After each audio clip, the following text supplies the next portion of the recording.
If you win a life and death battle, but the cost is that you can only walk limply for the rest of your life, would you consider it a victory or a tragedy? If I were to tell you that this crippled leg that left you disabled for life is actually the greatest gift you have ever received in your life, and the only reason you didn't die tomorrow, listen up.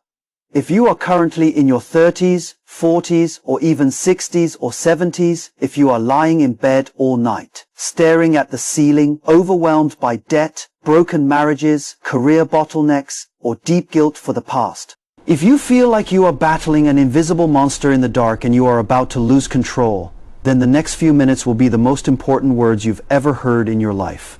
Because today, we are going to talk about a story about cheaters, a true reversal of being ambushed in the middle of the night, having their thigh bones broken, but ultimately reaching the pinnacle of their lives. I want to tell you why the excruciating blows in your life, the late-night breakdowns that pushed you to despair, are actually the necessary path for your brain and soul to undergo the highest level of reshaping in the dimensions of science and psychology. Don't swipe away, because this video is a tourniquet prepared for the wound you are currently bleeding from. We turn back the time to the Yabo Ferry several thousand years ago. Forget about the heartwarming religious fairy tales you heard in Sunday school. Today, we will use a Hollywood-style, hardcore perspective combined with cutting-edge neuroscience to re-dissect the most misunderstood blockbuster, Jacob and God wrestling. Firstly, we need to pull the protagonist Jacob down from the altar. Who is Jacob? In our words today, he is the smartest and most unscrupulous hedge fund manager on Wall Street, an extremely introverted master of success. He grabbed his brother's heel from birth, implying that he has been competing and snatching for his whole life. He used a bowl of red bean soup to swindle his brother's title as the eldest son, and conspired with his mother to disguise himself as a brother in sheepskin, deceiving his blind father's ultimate blessing. He is a nouveau riche who started off by deception. But what is the cost? He became a wanted criminal, and his own brother Esau swore to kill him. So Jacob began his more than 20-year-long escape and crazy internal strife. He worked at his uncle's house and was exploited by his uncle in reverse, but he still relied on his amazing business acumen and calculations to almost empty his uncle's wealth. With a herd of cattle, sheep, servants, and wives and children, he became a super rich man. Now, this billionaire Jacob, who is in his 60s or 70s, is walking back to his hometown. But now he is facing a huge pain point, a deadly situation that could make any adult mentally collapse. His brother Esau, with 400 fully armed mercenaries, is walking towards him. This is Jacob's situation, and also the situation of many people in front of the screen. You may have struggled for half a lifetime owning a car, a house, a reputation, thinking you had everything under your control, but suddenly, a cancer diagnosis, a sudden economic crisis, a partner's betrayal, like those 400 mercenaries with knives. Your proud intelligence and savings are useless in the face of these real disasters. That night, Jacob arrived at the Yabo Ferry. In Hebrew, the root meaning of the word Jabbok is empty or empty. What a sarcastic and precise metaphor. If you want to survive, you must empty all the pride, calculations, and masks of the first half of your life. Jacob made a decision to send his wife, children, and all his possessions across the river, leaving him alone by the dark river bank. This leads to the first core logic we are going to talk about today. True transformation always occurs in extreme loneliness and loss of control. There is a concept in psychology called sensory deprivation. When we are surrounded by various jobs, social media, and noise during the day, our prefrontal cortex, the rational control center of the brain, is running at high speed. We are pretending we are solving problems. But when night falls, when you are alone, all external stimuli are cut off, and the ancient emotional center, responsible for processing fear and anxiety in the amygdala, deep in your brain, begins to awaken. Your subconscious will release all the fear. Jacob is like this at this moment. He was alone in the dark, without bodyguards or wealth, leaving only a naked, fearful soul. At this moment, the most exaggerated explosion occurred. A stranger suddenly pounced on him in the darkness. Many people believe that this is a dream of Jacob or a hallucination of him under extreme pressure. But the record in the Bible is very realistic. It was a real sweaty, muddy, and muscle-torn physical conflict. Imagine that scene. This is not a 3-minute UFC fight. It's several hours of crazy fighting in medicine. When the human body faces such extreme survival threats, our autonomic nervous system instantly activates the fight or flight response. Your adrenal medulla will secrete adrenaline and noradrenaline frantically. Your heart rate will soar to over 180 beats per minute, and blood will be drawn from your digestive system and skin surface, all flowing into your core muscle group. Your pupils are dilated. This state can unleash astonishing power in a short period of time, which is why an old man in his 60s or 70s, Jacob, can be at odds with a mysterious, supernatural being later. We found out that it was a messenger of God, even a manifestation of God in the flesh. But the problem is that the human body cannot withstand such extreme stress for a long time. When wrestling lasts for several hours and adrenaline is depleted, the body begins to secrete cortisol to maintain energy. High concentrations of cortisol will begin to break down your muscles, suppress your immune system, and cause extreme fatigue, muscle spasms, and burning pain in your lungs. Jacob was in this state at the time. He had reached the absolute limits of his physical and psychological abilities, but he held on to the other person tightly and refused to let go. Why? Because he knew that if he lost this battle, not only would he lose his life, but his life of evasion and deception would be completely... My friends, isn't this a true portrayal of many of us? We struggle in this society, and as we reach middle age, our physical abilities begin to decline. But the burden on our shoulders becomes heavier and heavier. We are wrestling with mortgage loans, children's education, aging parents, and our own deep-seated dissatisfaction and depression. We gritted our teeth and held on tightly, feeling like we were about to shatter, but we just couldn't breathe a sigh of relief. Now, the story has undergone its biggest reversal. The mysterious man saw Jacob so stubborn and realized that he couldn't beat him. The victory here is not because the power of God is inferior to that of humans, but because God is amazed by the human will to survive, and the extreme desire for... So, the mysterious person made an action that changed Jacob's life and revealed the ultimate secret of human psychological trauma. He touched Jacob's thigh socket, hip joint. With a click, Jacob's thigh bone is dislocated. The muscles in the thigh socket have atrophied. Everyone, this is crazy. From the perspective of sports biomechanics, the hip joint is one of the largest and most stable joints in the human body. It connects our trunk and lower limbs and is the absolute... All your center of gravity and all your chassis strength come from your hip joints. God did not break Jacob's arm, nor did he knock out his teeth. God directly destroyed the core foundation of Jacob's standing and fleeing. What does this mean? This means that Jacob's proud independence and autonomy have been completely shattered. His instinctive reaction to encountering danger throughout his life was to run and deceive his brother, and he ran away, unable to survive at his uncle's house. He ran away, but now he can't escape.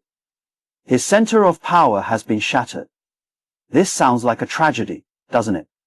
But the fact is exactly the opposite. This is the first important scientific basis I want to introduce to you. In modern trauma psychology, psychologists Richard Tedeschi and Lawrence Calhoun from the University of North Carolina have found through extensive research that many people who have experienced devastating blows such as bereavement, illness, bankruptcy, and war, after experiencing extreme pain, their psychological depth of interpersonal relationships and spiritual beliefs actually reach unprecedented heights. Why is that?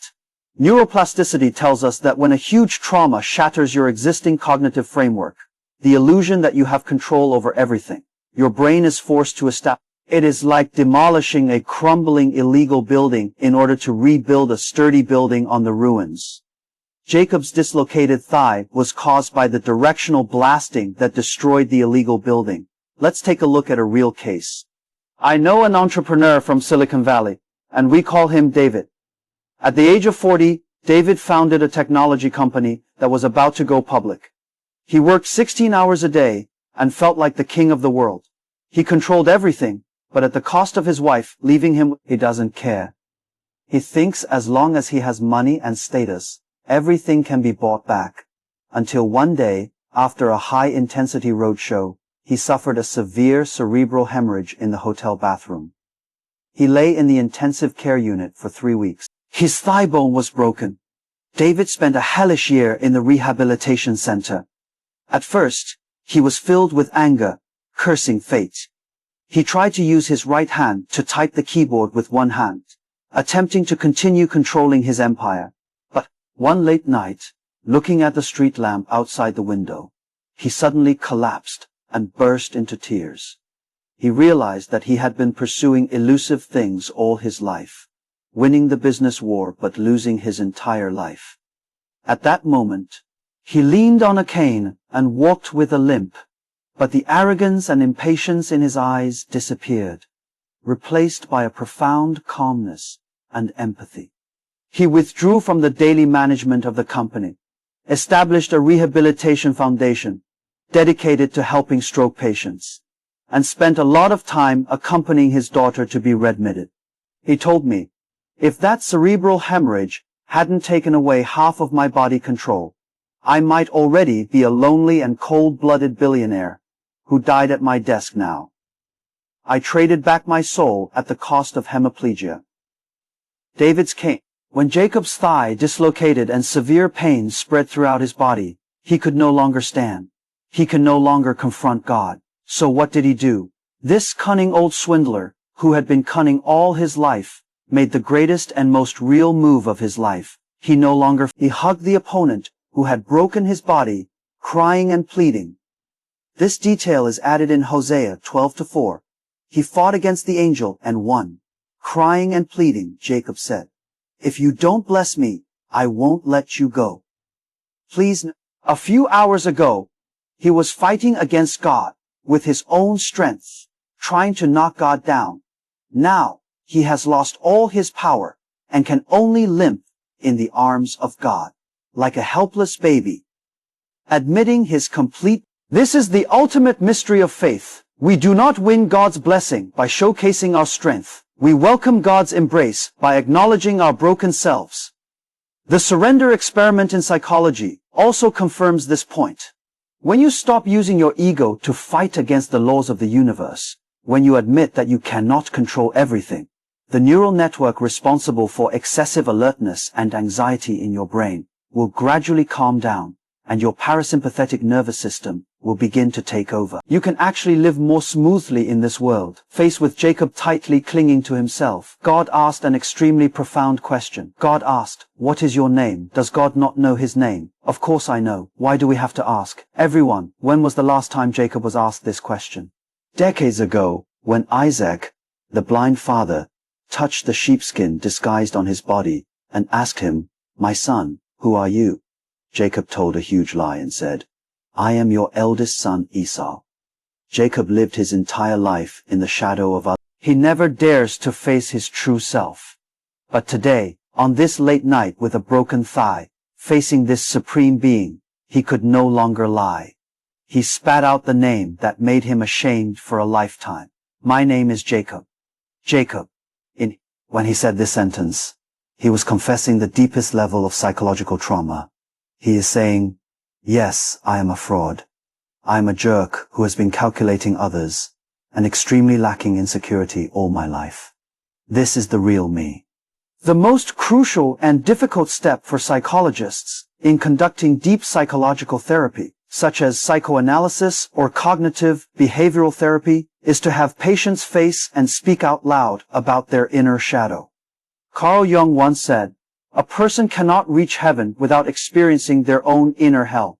When you bravely face and acknowledge your own shortcomings, selfishness, and fear, these dark sides can no longer control you subconsciously.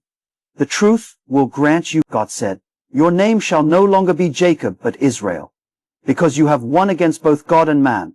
This is a disruptive reversal. God renamed him. The meaning of Israel is that God governs or co-governs with God to overcome God's power. Do you understand the logic here? Jacob's thigh was broken and he became disabled, relying only on others, but God declared him victorious. In the human dictionary, having great power and defeating others is called victory, But in the spiritual dimension and the highest level of mental models, a person who can completely let go of their self-centered pride, bravely face their ugliest reality, and completely surrender to higher. This is a story that resonates deeply with women in their 30s to 50s. Sarah is a housewife from a middle-class family who discovers that her husband of 20 years has cheated on her and transferred a large amount of property. Sarah's world collapsed. In the first 2 years, she was consumed by hatred, and every day she questioned in her mind why good people did not receive good rewards, along with her husband, who betrayed her, fate, and even God. She suffered from severe depression and insomnia, and relied on taking sleeping pills every day to make ends meet, causing her body to rapidly collapse.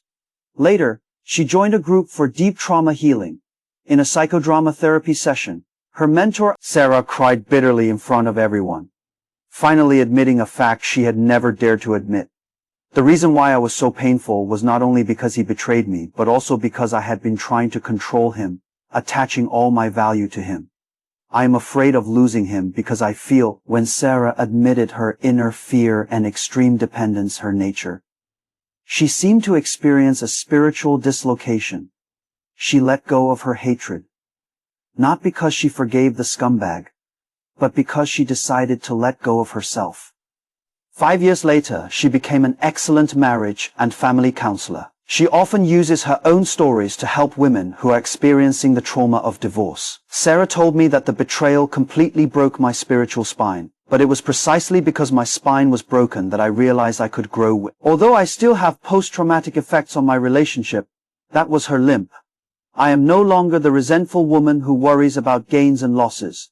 I have been reborn. Sarah's story perfectly illustrates the identity transition from to. Your past cannot define you.